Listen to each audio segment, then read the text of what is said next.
I came up with an absolutely amazing cleaning recipe using essential oils. It's really effective for all kinds of grime and grease. It'll even clean your oven. I could not believe this.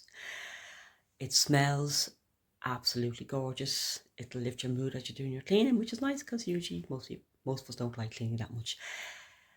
It smells absolutely beautiful. It'll make your house not only clean and safe, but very welcoming and very fresh.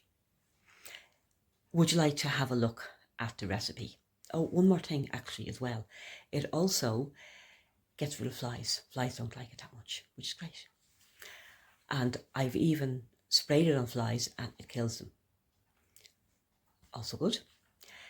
So if you'd like to get your hands on the recipe, I wrote a blog post all about it, telling you exactly what's in it, how to make it, and the reason for using all the different essential oils, all the safety, etc., etc.